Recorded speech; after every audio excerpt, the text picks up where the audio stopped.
Hey guys, welcome to Casting on Wednesdays. I'm your host, Coffeecow, and welcome to episode 25. I'm very excited to bring you a lot of good stuff, lots of good news right now. Main piece of good news, which most of you might have been waiting for, considering the success of the Let's Play, is the Narnia Let's Play. I've gotten hold of the game and it's all installed, ready to go. So episode 4 is going to be the continuum. It's going to be on Friday, and it's cool that the install when I uninstalled the previous version, it kept my save files for now, so now I don't have to start all over again, luckily. So yeah, that's that. So that's going to be on Friday. I did play Animal Jam with Dan, but something was up with the recording where it kept flicking over to the first frame, every other frame. That Jesus, why do I have to burp every? It's not a burp. You know when you get like a build up of like air in your lungs, in your lungs, in your throat. It's the worst. You gotta bring it up and what the hell. So I'm unfortunately gonna have to do another sesh to successfully be able to produce an episode, because that was just nuts. Like I just every other frame it just kept flickering, like you could not make anything out. So I'm maybe if I get hold of Dan in the next week, we can do that, and then we could put it up on next Tuesday. What else? Let's try and think. That was something I had. Oh yeah, Black Mesa Source. Yeah, I started playing Black Mesa Source. First episode got put up on Monday, so check it out if you have time. It's kind of, I don't know, the beginning's kind of boring, I'm not gonna lie. Like, it's just like a transit system ride where, it's most of the credits. But when you put on that suit, when you see that HP, yeah, that's when the adventure begins. That awesome music just starts playing. And episode 2 is going to be up on Monday. So yeah, a lot of cool stuff to look forward to. What else was it? Oh yeah, I'll be doing that microphone review I was talking about. I've already captured footage, and hopefully it's not that bad, because I don't really have a proper recording setup. Like, I can't record via camera very well. I don't really have I had to use my phone, which sounds really, really ghetto, but it is a 720, so why not? But yeah, that's that. What was I going to talk about? Oh yeah, I've been playing Fallout New Vegas recently, quite a lot. It's really cool that I was thinking the other day. It's so cool how the game just allows you to customize your characters so well. Like, Bethesda always do a great job with their RPGs. This one's no exception. I think it's just awesome how you can the detail in which you can make your character look, because I mean, although it's not the most anticipated thing, whenever I fire up the PC, it's still up there. Like, I can make characters like based on movies. So I remember I did one, and also based their like traits on the specific character of the movie. So I did to give an example, I did the Joker from The Dark Knight, and I gave him green hair, and he only used like switchblades and knives and stuff, and also explosives. So it's like, you try and mimic the kind of character, and try and make him look like the Joker. Not like the Joker, like the specific character. And my latest creation is Django, from Django Unchained. made him look and look Western, and like gave him the hat, gave him the beard, everything like the one from the movie, which I can't remember who plays Django in that remake. I know there was like a older one from the 70s. This one's pretty new. It's Quentin Tarantino's made in like 2012, so it's not a year old. I think it's last year. So yeah, I give him like Western guns and firearms, like a 357 Magnum, or like a Winchester repeater, which is called a cowboy repeater in the game. So yeah, like you try and base the character, also like the perks, the skill set. So like level up your sneak, level up the guns, maybe the explosives.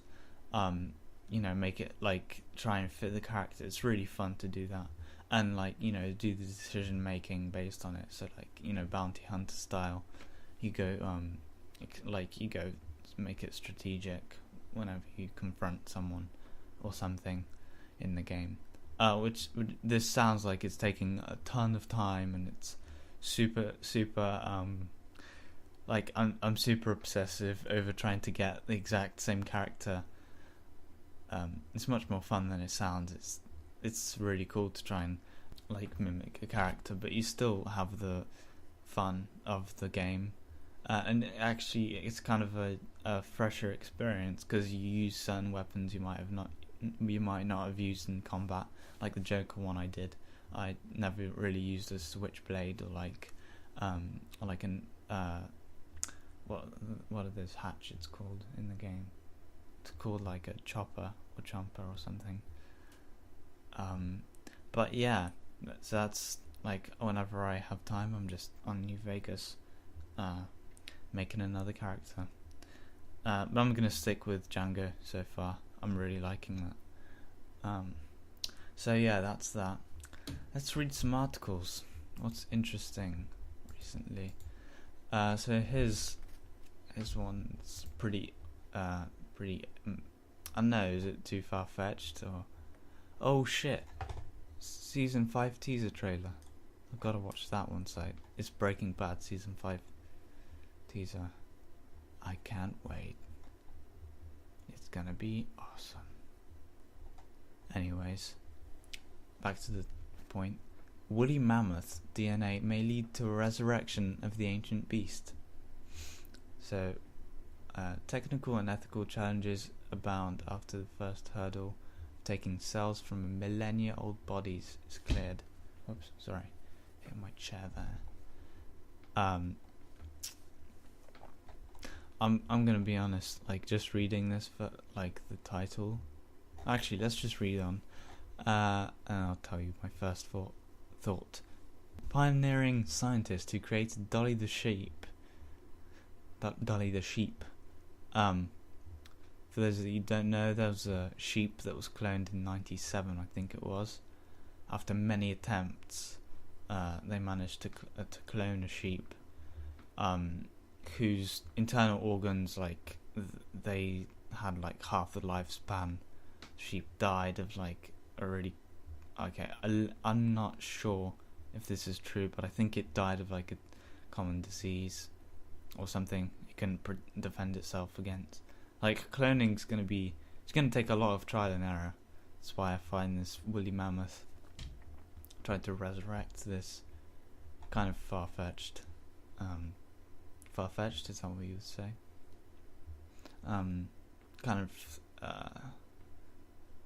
You're taking quite a big leap, basically, trying to clone this mammoth.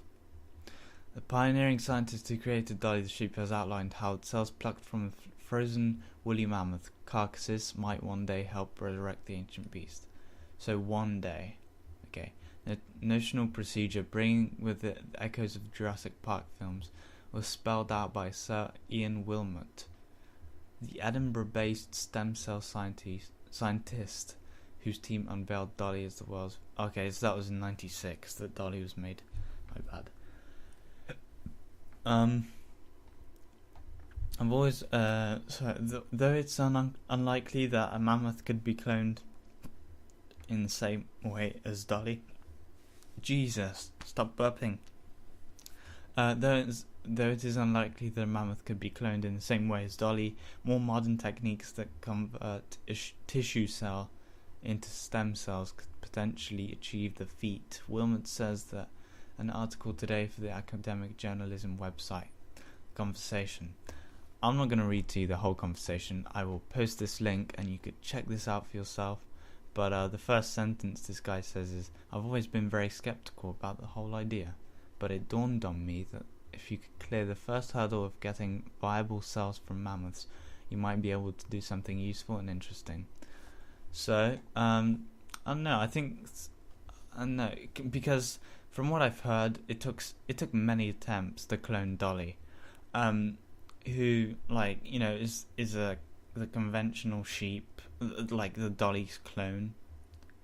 Could you call the first sheep Dolly as well, the non-cloned sheep? We'll just call it Dolly 1 and Dolly 2, Dolly 2 being cloned Dolly. So like Dolly 1 was your average everyday sheep. Like, she wasn't from a millennia ago. That's why I think, I don't know, maybe I'm not very sciencey, but surely there must be some kind of damage to the DNA after years and years of this carcass just being decayed and just rotting. That its remains probably aren't as brand new and fresh as Dolly 1, for example. So I think that if, like, I guess if they're waiting for this to, if they're keeping this DNA and waiting for the future, then maybe I see potential in that. But for now, we don't really know a lot. Well, we know quite a lot, but it's a lot of trial and error. And there's not much room for trial and error if you have one carcass. So yeah, that's what it seems like to me. Correct me if I'm wrong, any people who are more scientifically knowledgeable than I am. So yeah, that's that. It's woolly mammoth DNA. See how that goes. Who knows? Maybe mammoths will be resurrected eventually, say in like 30 years time, and well, we can all be riding mammoths to work or something. That'd be cool. Well, I doubt we could have that much control over them. I don't know what made me think we could ride mammoths to work. I mean, we can barely even keep elephants in zoos. So, still, we could probably condition them, convince them that it was us that sparked their existence once again after a millennium of living in rock, or not living in rock. Okay. That was very thoughtful there. Okay, here's another one. Exciting aquariums produce brainier fish. Fish raised in boring and bare environments are less smart than those kept in more stimulating surroundings, according to new research. Wow. From what I've heard, fish only have like a 3-second memory. Apparently that's a myth as well, so I don't know. But still, if they do, then I don't think any environment is going to be boring and, bare for them. It's just going to be like every 3 seconds, like, whoa, what am I doing here? This vast expanse of nothingness. What is this person doing, dropping flakes down onto the surface? Do I have to eat these? I don't know why that. Okay, so scientists at Penn State University in Pennsylvania discovered that juvenile, is that? Yeah, I think that's how you pronounce it. Salmon raised in tanks containing hiding places and floating plants were better able to solve and navigate mazes compared to those raised in standard hatchery tanks. In addition, they showed signs of improvement in an area of the brain associated with learning and memory. Well, there you go. We're going to be creating talking fish soon enough. You know, I wouldn't mind having like a fish that can do more than just swim around. Like I've had a bunch of fish since I was little, and they're pretty boring. Like a fish, at one point me and my brother had like 8 fish in our tank, and the only exciting part was when we started like eating each other and having little wars with each other. Started having, you know, arguments over territory. You could see it. There was this one really dumb one, which we called, what was it called? It was called like Goldie or something. Really cliche, really, you know, common name for a fish, I guess. And it would just go to the side of the tank, and it would just vertically just go up and down, like it was trying to reach something, like on outside the tank, and it was just like, maybe if I just do this up and down motion enough, I can maybe burrow my way through the glass tank, you know. That's how it looked like anyways. It just wouldn't stop, like night and day. It would just be up and down, like it'd take a break, you know, do the business and eat food and back to work, you know. If they are trying to make fish more brainy, I'm honestly for that. I think they should create these really smart environments, and soon enough we can have fish that can actually do some problem solving for us. That would not be a bad idea. Dogs already are pretty common, I'd say. I think it's time to get a new kid in the block, you know. Have some animal that's super intelligent, but through our help. So yeah, scientists at Penn State Uni, carry on doing what you're doing. And you guys can check out this article. I'll leave, I think I've already said this, I'll leave links in the description. I'll just finish with this last quote on this article. The philosophy of most fish hatcheries is to rear a large number of fish and hope some survive. What this study is suggesting is that you could raise fewer but smarter fish, and you'll still have high survivability once you release them. Sure thing. Yeah, I have this one fish that survived, like, literally, it survived the war. That was like a civil war going on at one point in our fish tank. I don't know what it is with these fish. Maybe it's the water on there. They were just like killing each other left and right. Some were just getting stuck in the like we had this shipwreck for decoration that just gets stuck in the holes and stuff, which I think that's just, I don't know. But yeah, I lost my train of thought. I was thinking, you know, like, what if fish survive when they flush down the toilet? You think they're dead? They play dead? And then, like in Finding Nemo, like, they'll just come out and you'll just have a bunch of fish, just like that you thought were dead. What was I talking about?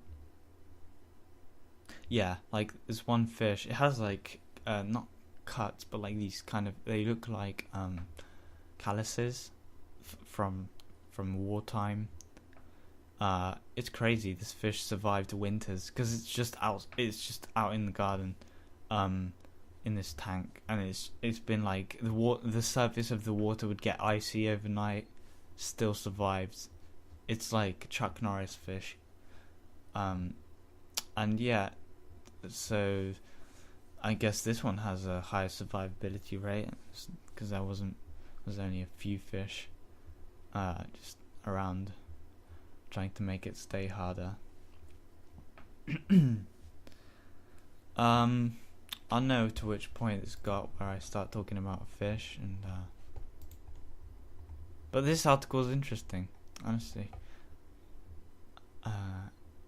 Here's another one. Here's another cool article. Will Earth's... This is on National Geographic. Will Earth's ocean boil away? Yes, 1 billion years from now, as the sun gets brighter, but could we make it happen sooner through climate change? So, this article is saying, can the extreme heat of the climate change is as a resulting... let me try that again. Can the climate change lead to extreme heat on our Earth and cause oceans to basically evaporate? Now, I think this is they're saying that 1 billion years from now it's bound to happen because of the sun getting warmer. I think is just as much of a credibility as not credibility, just as much of a long way away as this sun getting hotter, to be honest. Because right now, it's like the rate at which the Earth is warming, like it is proven that the Earth is warming up. But that it's like a prediction of like a few degrees every, like don't quote me on this, but like every like few decades maybe, only a tiny amount, like 1 degree or something. And that my memory from geography class isn't that good, but there was this really shit PowerPoint. I mean, that's the only way I could describe it. It had Evanescence playing in the background. You know that really emotional Evanescence? Well, they're all pretty emotional. There was that one song that was like on the piano. Damn, let me Google this.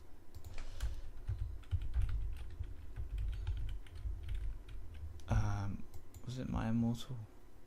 Yes, it was. It was My Immortal playing in the background, and it was like this, you know, obviously terrible fun. I guess I couldn't do any better at that age, but it was just terrible. Like you could tell that they try and get an emotional reaction from you with these quotes, not quotes, with these like facts, you know, studies. They're like studies have shown that in the next like 20 years the Earth will get 2 degrees warmer, and like while that is like a legitimate, you know, threat long term, I honestly don't feel its gravity, to be honest, at that time, because it's only by a few like degrees. So it's like, seriously, like I'm not really bothered. But then like My Immortal's playing in the background, and it's just, you know, I guess the people that made the PowerPoint tried to you know, really try and make you think, which I mean it did make me think, but not like, holy shit, what have we done to this fucking planet? It's over. It's fucking over. Oh, the guitar's kicking in. Shit, I can't take any more of this. You know, like it really wasn't like that. It was kind of more like, cool, that's getting warmer in a couple of decades. Sounds interesting. Gonna have a warmer summer, you know. But yeah, that's climate change for you. There's a lot of people that like claim it's all a hoax. That climate change is it's just a way to make money, which I don't know. I'm not on either side, but I honestly think if people are saying scientists, well-respected scientists who have devoted their career on measuring the temperature every morning, it's probably not measured like that, but yeah, like if they make these predictions and try and make their claims, and they have a you know, a respectable background, then I'm probably gonna listen to those more than conspiracy theorists, and there's a whole lot of those. Maybe I'm uninformed, maybe sorry, I'm ignorant towards that, and I haven't researched any viable evidence as to prove that this is a hoax, and it's just trying to push industry on its slow path to inevitable destruction. Something out of Terminator. But yeah, I think that if the Earth is getting warmer, and shit's happening, actually right now, polar bears are just they have no clue what's going on. The ground beneath them is melting. We need to start paying attention to that, and not people saying that it's not people saying that, oh, it's not true, dude. There's no evidence, or any evidence is just made up. I think that we need to go see how many polar bears are. I mean, I don't know, maybe that they just pick out a few instances where, I don't know, it gets warmer one summer in the North Pole. They just try and find a Titanic iceberg looking thing. They just put a polar bear on there and take a nice picture. Anyways, that's that. So yeah, believe what you want to believe. I think I'm honestly open to any suggestion. If you guys watch this and are maybe intrigued in global warming or have been researching it previously, just let me know what you think. I'll be happy to hear people out. So yeah, that's that. That's climate change, and it's 27 minutes. Jeez, I love these articles. I'm usually very I try not to read news and stuff. There's always bad shit. But I think this Google News source is definitely one of the few that tries to put some good stuff in there as well. Some really interesting stuff that's actually, thought-provoking. Not another guy's raped girl, or there's been another stabbing. Because you can listen to those every single day when you turn on your daily news. So I think the internet's very generous in that regard. It's got really interesting articles. So yeah, there you go. I think I'm gonna finish this. Gonna conclude this episode. My throat is dry as a... Get some water. Sorry, I can't stop recording. Yeah. Oh yeah, did I say I got my braces off finally today. Big day for me. I'm happy because I don't have to brush my teeth more than twice a day, and I don't have to try and get shit out of my teeth when I'm eating food. And it feels much more spacious in my mouth. It's really weird. I'm still getting used to it. And when I run my tongue across my teeth, it's slimy. It's like they're made of plastic.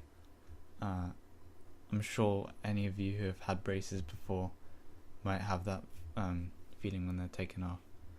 But it was a pain. I've only had them for a year though, so I haven't even felt the full glory of having a 4-year braces. Having braces for 4 years. There's some people that are born sucking their thumb and they never stop, and their teeth are just they just fan out of their mouths, and they can't talk properly. They always have saliva on the edge of their mouth. They'll dribble every once in a while. Okay, I'm done. So yeah, that was episode 25. Hope you guys enjoyed, and look forward to 26 coming out next week. Also, I'm thinking, because this podcast isn't getting as much of a response as my gameplay games, me playing games, for example. What I'm gonna do is, from now on, I'm gonna find a good game. Maybe it's just gonna be like a game I'm already doing a playthrough of, or just, I don't know, find another game exclusively for the podcast, and just have the gameplay rolling in the background, so that you can watch that as you listen to the podcast. Because this is, after all, YouTube, and I do realise the kind of mistake in trying to just do like an audio recording, have nothing on screen, and this is like a video. YouTube is obviously down to videos, not just audio. There's other podcast hosting networks like that. Problem with those is, like, you have to pay, and I'm not willing to pay. Sorry about that. I will pay if it's something that will benefit, like, if it will help grow, maybe this whatever this network, you can call it. It's probably not a network because it's just me right now. I still haven't gotten a word from Otaku. For all I know, he could be like in the Himalayas. But yeah, like, I think that it's just best if I try and have gameplay in the background, just for you guys to have something to watch while I'm talking. So yeah, I'm gonna try and get onto that, and maybe, well, now it's a bit too late for me to try and play a game, but I will get hold of the game in the next 2 weeks or so, and from that point on, I'll be doing like a gameplay in the background while I'm podcasting. So yeah, that's it, episode 25. I hope you guys enjoyed. Forward to next week, and don't forget, we've got Narnia on Friday and Black Mesa on Monday. So yeah, definitely look forward to those, and I'll see you in the near future. Bye.